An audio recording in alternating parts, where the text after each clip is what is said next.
So you got the chance to tell Alex's story through a TV series, that is to say, having more time and space to delve into the character and the source material.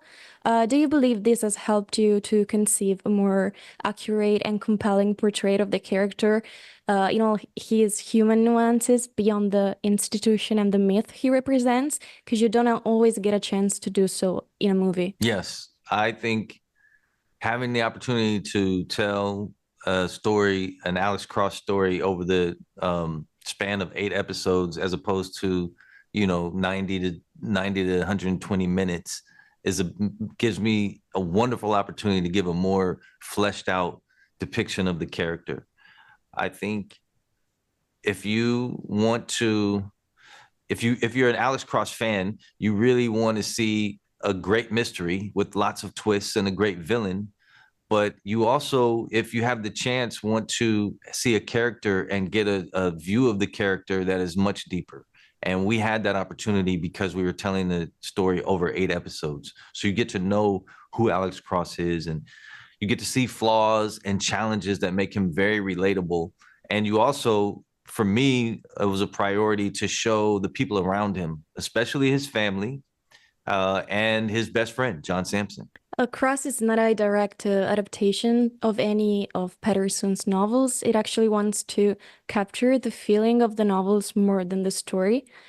Did you have the chance to connect with James Patterson, and were you already a fan of the books? So the funny thing is, I'm a crime junkie, so I read all the books. I didn't read any Alex Cross growing up, but the first books I read, my mother literally was giving me mystery series, Dashiell Hammett and Raymond Chandler and John D. McDonald and Walter Mosley and Chester Himes. I was reading all of these great detective and crime series all through my childhood.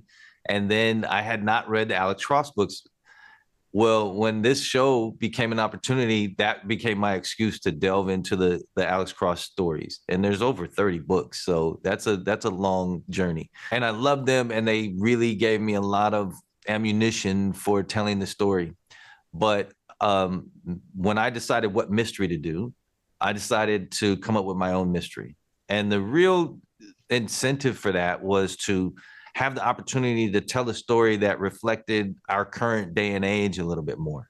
I didn't want to be caught in a situation where I had to go back in time to tell a story that reflected one of the books, or I didn't also want to take one of the books and then have to distort it in order to fit our day and age.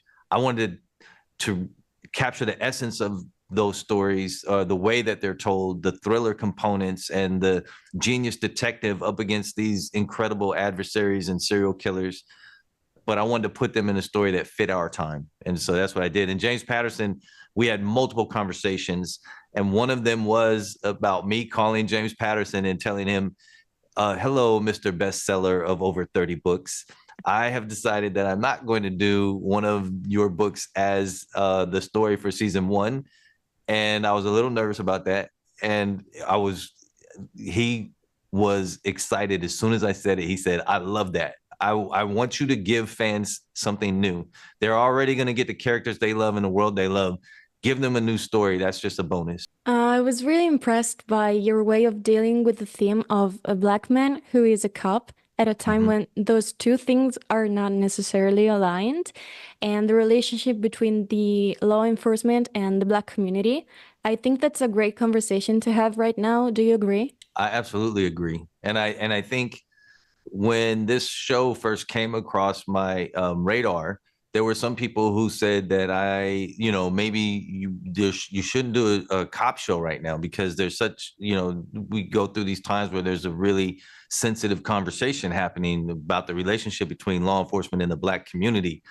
But I remember the advice of a director from years ago who told me, if you're an artist and there's a controversy, lean into it. And I felt that I should do that. And I said, and I also felt that, especially in this situation, why not have a black man be part of this conversation? So I decided to not only see that as something, I didn't see it as a reason to be nervous. I saw it as a reason to be excited. And I'm not here to preach and I'm not here to lie. So that means I have to create characters who can tell these stories and get into the complexities of that, but it has to be organic to the story. We're not going to tell a story about a Black detective in this day and age and tiptoe around the fact that there's tension between law enforcement and the Black community. But we're also not going to um, have that conversation in a very didactic, two-dimensional way. There's so much nuance and complexity to it. And it's time that we open the door to that. I wanted to ask you also about Washington, D.C., making the setting from the books a big part of the TV series as well. There is a lot of focus on where the characters move, both in terms of the actual locations and the communities that inhabit it. Did you draw inspiration from these settings to build the characters?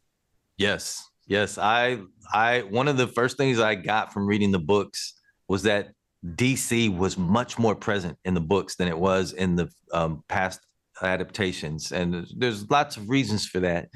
But again, telling a show for television gives me some advantages, and one of them was to build out the world. And we talked about often, let's make DC a character, not just a backdrop. And when we show DC, let's show the real DC. So we're going to show you the Capitol buildings and the halls of power and all the movers and shakers, but we're also going to show you Anacostia and Howard University and Southeast neighborhoods and show you this amazing diversity within DC. And that's what we did. And we really made that a priority. And we ended up having to do much of the photography for the show in Toronto. But one of the rules that I instituted was we had to shoot in DC every season if this was going to be a show for two reasons. One, we can't sit there and set a show in DC and not honor it by shooting there a little bit. That's a kind of a like superstitious spiritual kind of thing that I had. But the other reason was the people of DC, I wanted to get their energy into the show. So when we go to DC, we're using locals on the crew and we're hiring locals for the cast. And we really got a chance to honor them. And we've done that now. We start every season in DC and we finish every season in DC, even if it's just 2 or 3 days. And it was really, really a great experience. And we love the city and they love us for taking the care and time to really reflect their city in an authentic way. I have one last question. Aldis is a rising star. What impressed you about his approach to acting? Is there any performance of his in particular that you say you wanted to work with him? I think for Aldis, I was already impressed with him as a person, and I had heard great things about him. I had seen him in different environments, even as a teenager, where I thought his essence was really impressive. And then over time, I saw his work and I saw the variety of his work. You could see him doing, sort of an action dramedy in Leverage as a young guy. You could see him in Hidden Figures doing a great job in Support. You could see him in One Night in Miami. You could see him in The Invisible Man. So his range was great. I also felt that he had been underutilized, even though he was already well known and people recognized his work. He wasn't a household name. And to me, he is the type of person that has the type of talent and charisma that, is worthy of being a household name. He just needed the right vehicle. I didn't realize he was going to be available for this, but I did tell our casting people that he would be the blueprint if we were casting, if the dream scenario would be Aldis Hodge. And we all thought he wasn't available. So we were basically looking for someone like Aldis Hodge. And then he became available. And so now this could be the vehicle that helps make him a household name, and he definitely deserves it.